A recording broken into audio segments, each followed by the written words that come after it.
Good morning student, welcome to S4E online classes. तो दोस्तों आज हम स्टार्ट करेंगे क्लास 10th की फिजिक्स का पहला चैप्टर। तो दोस्तों जैसा आपके सामने मैंने लिखा हुआ है, पहले चैप्टर का नाम है आपका लाइट यानी रिफ्लेक्शन एंड रिफ्रैक्शन। तो सबसे पहले आपको ये बता दूं कि लाइट क्या होती है। पहली डेफिनेशन यही होगी कि व्हाट इज लाइट। ठीक है, लाइट क्या होती है भाई, आपको इसके बारे में क्या पता है। दोस्तों light is a form of energy. Light एक तरह की क्या है, ये एक फॉर्म ऑफ एनर्जी है, जिसकी वजह से हमें क्या मिलता है, सेंसेशन ऑफ सीइंग, मतलब जिसकी द्वारा आप लोग क्या है किसी भी ऑब्जेक्ट को देख सकते हो। जैसे अगर रात का टाइम लगा लो, रात के टाइम पर भी अगर आप देखो सिंगल बल्ब जो है वो उसकी वजह से आप लोग कोई चीज़ देख सकते हो। बट अगर लाइट आप बंद कर दो तो आपकी जो साइटेडनेस है, देखने की शक्ति है, उसकी वजह से थोड़ी सी कम हो जाती है। ठीक है दोस्तों, तो लाइट वाला चैप्टर है, बहुत ही इजी चैप्टर है। हम धीरे धीरे इसको डिस्कस करेंगे कि आखिर है क्या चीज़ ये। ठीक है, बड़ी सारी चीज़ें होती हैं लाइट में, आपको पता है, डिस्कवरी हो चुकी है। काफ़ी सारी चीज़ें जो हैं वो लाइट में आप एनर्जी की फॉर्म में ट्रांसफ़र वगैरह करवा सकते हो, लेकिन हम इतना ज़्यादा डील नहीं करेंगे। हम लोग लाइट के टॉपिक से स्टार्ट करेंगे।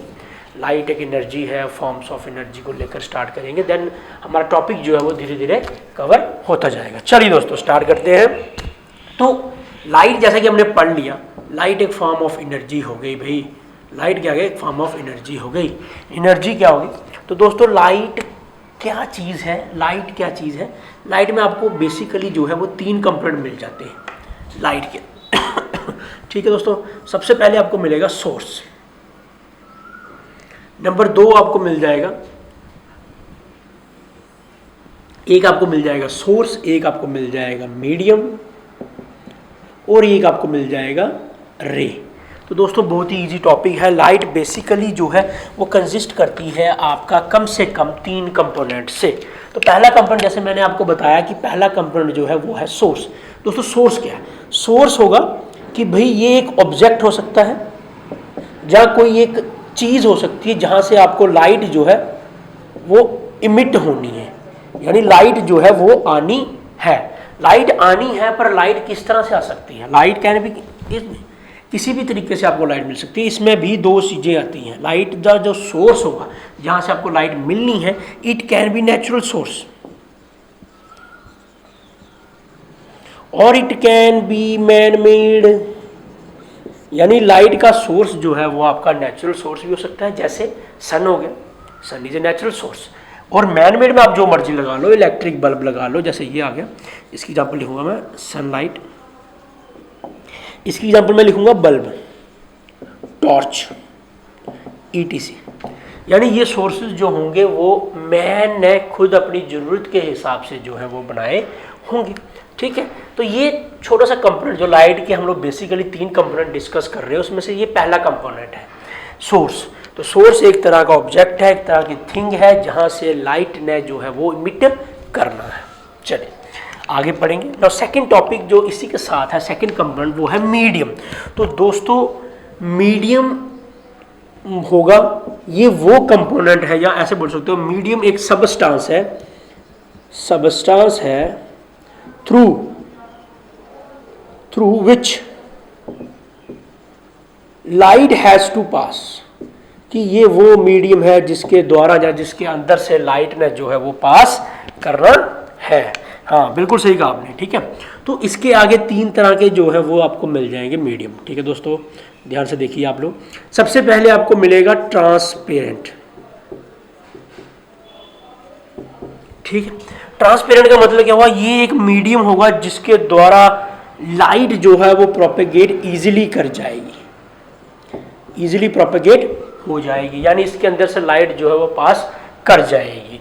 नेक्स्ट नंबर 2 टॉपिक होगा, इसके लिए आप एग्जांपल ले सकते हो, चाहे जो मर्जी ले लो। मैं इसके लिए एग्जांपल लेना चाहूँगा एयर, वाटर, ग्लास एक्सेट्रा। ठीक है, एग्जांपल के तौर पर लिख लेंगे, एग्जांपल के तौर में एयर, वाटर, ग्लास एटसेट्रा।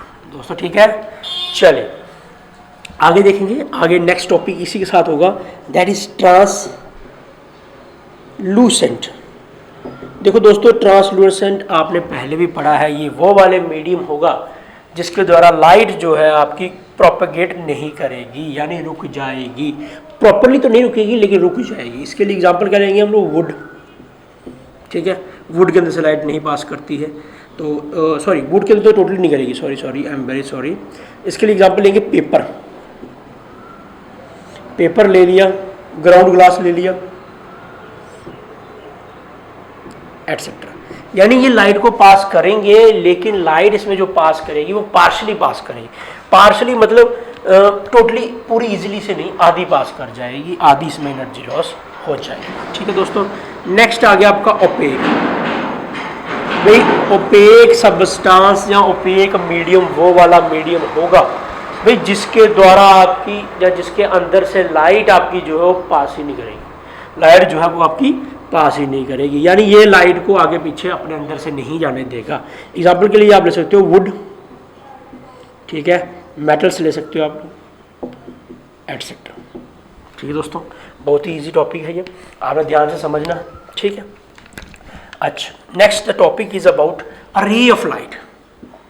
तो रे ऑफ लाइट को आप लोग क्या समझते हो? बेसिकली ये रे ऑफ लाइट क्या है? A ray of light is, ray of light जो है एक स्ट्रेट लाइन है, is a straight line in which light जो है आपकी ट्रेवल्स। ये वो स्ट्रेट लाइन है जिसके द्वारा या जिसके थ्रू जो है आपकी लाइट जो है वो ट्रेवल करती है। दोस्तों बहुत ही इजी और बिल्कुल मजे से करने वाला टॉपिक है। रे ऑफ लाइट बेसिकली क्या है? एक स्ट्रेट लाइन होती है जिसके अंदर लाइट आपकी जो है वो ट्रेवल करती है। तो एक सिंगल जो रे होती है, जैसे नैरो बीम बोलते हैं, एक नैरो बीम अगर लाइट की है, नैरो बीम को हम लोग बोलते हैं pencil of light, pencil of light. एक सिंगल बीम जैसे इस तरह से ये आ गई आपकी नैरो बीम, तो इस तो लोगों को क्या बोल देते हैं? इसको लोग पेंसिल ऑफ लाइट। ठीक है दोस्तों, अच्छा आगे मैं थोड़ा सा इसको मिटाऊंगा ताकि आप लोगों को आगे मैं इसके बारे में थोड़ा सा और बता सकूं। तो दोस्तों जो पेंसिल ऑफ लाइट होती है, बेसिकली जो पेंसिल ऑफ लाइट रहती है आपकी, वो आपको आगे फर्दर डिवाइड की गई है 3 पार्टों में। ठीक है दोस्तों, तो पेंसिल ऑफ लाइट ऐसे लिखूंगा मैं, pencil of light. Pencil of light को जो है वो आपने 3 तरह से डिवाइड किया हुआ है। इसमें आपको 3 पेंसिलें मिल जाएंगी अलग अलग, नंबर 1, नंबर 2 एंड नंबर 3। तो 3 तरह की पेंसिल ऑफ जो लाइट है वो आपको मिल रही है यहाँ पर। नंबर 1 पेंसिल होगी कन्वर्जेंट पेंसिल, ठीक है। नंबर 2 पेंसिल होगी divergent pencil, divergent pencil. Number 3 जो पेंसिल होगी वो आपकी होगी पैरेलल पेंसिल। ठीक है दोस्तों, पैरेलल पेंसिल। नंबर 1 की अगर बात करें, जैसे इसका नाम है कन्वर्ज, तो जब कभी क्या हो आपके लाइट के सोर्सेस बड़े सारे अलग हो, जैसे 4 मैंने बनाए हैं यहाँ पर पैरेलल रे, चारों क्या करती हैं? किसी एक पॉइंट पे जाके मिल जाती हैं। ये देखो, तो इस पॉइंट को कहेंगे कि भाई ये वाली लाइटें जो है ये क्या कर गई हैं? कन्वर्ज। इस तरह की पेंसिल ऑफ लाइट को लोग कहते हैं कन्वर्जेंट पेंसिल। यानी कि सही डेफिनेशन बोलूं कि convergent pencil is that in which rays of light जो है वो क्या करती है? Go to meet at a single point, एक किसी सिंगल पॉइंट पे मिल जाती हैं। ठीक है, तो डाइवर्जेंट बिल्कुल इसका उल्टा। अब क्या होगा कि किसी एक सिंगल पॉइंट से आपकी लाइटें जो है वो बिखर जाएंगी, किसी एक सिंगल पॉइंट से आपकी लाइटें जो है वो बिछर जाएंगी। इन्हें लोग कह देते हैं डाइवर्जेंट, कि लाइट जो है किसी सिंगल पॉइंट से आगे बिखर गई है, तो उसे लोग कह देते हैं लाइट जो है वो क्या हो गई है? Diverge, diverge. ठीक दोस्तों, बहुत ही अच्छा। नेक्स्ट जो थर्ड जो है वो है पैरेलल बीम, पैरेलल पेंसिल। देखो पैरेलल पेंसिल क्या, जब भी कभी रे ऑफ लाइट जो है वो आपकी इस तरह से चल रही हो, बिल्कुल स्ट्रेट लाइन में और पैरेलल एक दूसरे के, उसे लोग कहते हैं कि ये लाइट की कौन सी है? ये लाइट की जो है वो क्या है? पैरेलल पेंसिल है। ठीक है दोस्तों, बहुत ही इजी टॉपिक है, धीरे धीरे आपने इसको पढ़ना है, ठीक है। चलिए, ये तो थी लाइट की आपकी इंट्रोडक्शन। अब हम जो स्टार्ट करने जा रहे हैं वो है इस लेसन का पहला topic.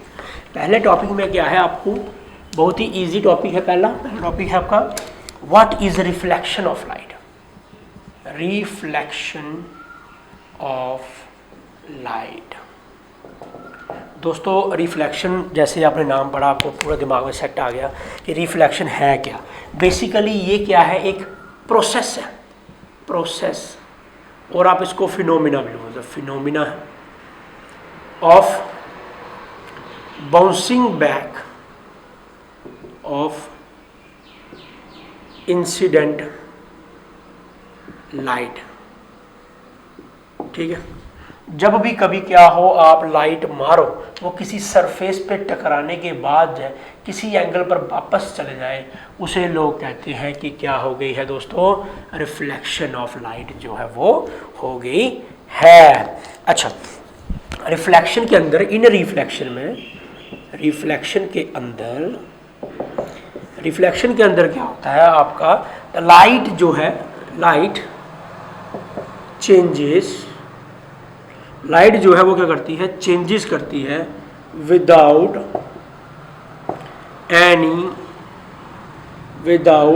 Any change in medium. जब भी कभी लाइट रिफ्लेक्शन होगी, एक्चुअली यहाँ पर लिखना था the path of light, path of light जो है वो चेंज कर जाता है without any change in medium, यानी कि लाइट का पाथ, रास्ता जो है वो चेंज हो गया, लेकिन आपने मीडियम चेंज नहीं किया। फॉर एग्जांपल मैं लूँगा इसकी एग्जांपल, मान लो कि ये एक हार्ड मिरर है, आपने इसको थोड़ा पॉलिश किया हुआ, आपने यहाँ से लाइट मारी, लाइट यहाँ पड़ी, वहाँ पर आपने नॉर्मल एक ड्रॉ कर लिया अपने लिए, तो लाइट यहाँ से बाउंस बैक करेगी, वो किसी भी तरह से आ सकती है, इस तरह से, इस तरह से, मतलब ये इसका पाथ रहेगा। इमेजिनरी बना रहा हूँ मैं तो अभी समझने के लिए, ठीक है। तो इस तरह के प्रोसेस को लोग क्या बोल देते हैं, भाई ये हो गई है लाइट की रिफ्लेक्शन। हालांकि हमको पता है कि लॉज ऑफ रिफ्लेक्शन की वजह से द एंगल ऑफ इंसिडेंट जो है वो एंगल ऑफ रिफ्लेक्शन के बराबर होता है, ठीक है दोस्तों। चलिए नेक्स्ट चलेंगे, इसी के साथ है आगे, इसकी टाइपें हैं दोस्तों। इसकी टाइपें बहुत ही इजी समझने वाली टाइपें हैं।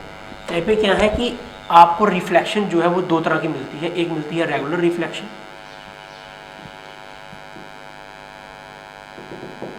एक आपको मिल जाती है इर्रेगुलर रिफ्लेक्शन।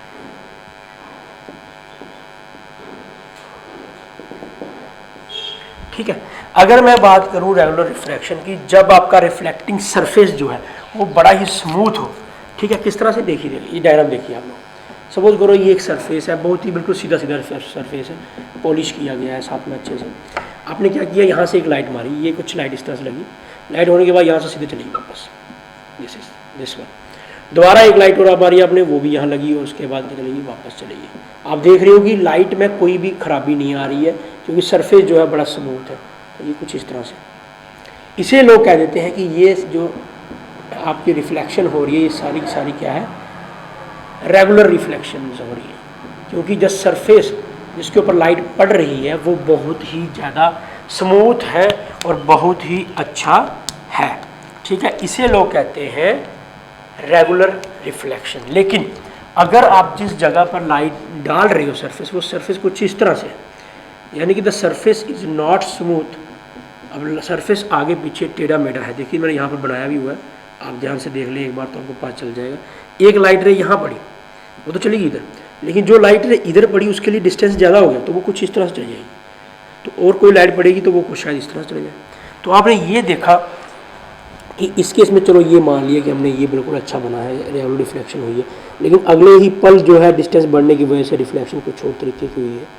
तो यहाँ पर तीसरी बार रिफ्लेक्शन करने के बाद पता चला कि लाइट कुछ उस तरीके से हुई है। तो कहने का मतलब ये हुआ कि अगर आपका सरफेस जो है अगर वो स्मूथ नहीं है, अगर आपका सरफेस जो है वो स्मूथ नहीं है, तो जो रिफ्लेक्शन आपकी होगी that will be irregular reflection. वो रिफ्लेक्शन आपकी होगी वो सारी की सारी क्या होंगी, इर्रेगुलर रिफ्लेक्शंस होंगी। यानी कि सरफेस स्मूथ ना होने की वजह से जो आपकी रिफ्लेक्शन हुई है उसे लोग कहेंगे इर्रेगुलर रिफ्लेक्शन। ठीक है दोस्तों, तो आज की इस वीडियो में आपके लिए इतना ही। तो दोस्तों कल वाली नेक्स्ट वीडियो में आप लोगों को हम लॉज ऑफ रिफ्लेक्शन पढ़ेंगे और उसके बाद थोड़ा सा हम लोग स्फेरिकल मिरर के बारे में आगे डिस्कस करेंगे। तब तक आप लोग stay safe and stay home and do subscribe our channel. Thank you so much for watching.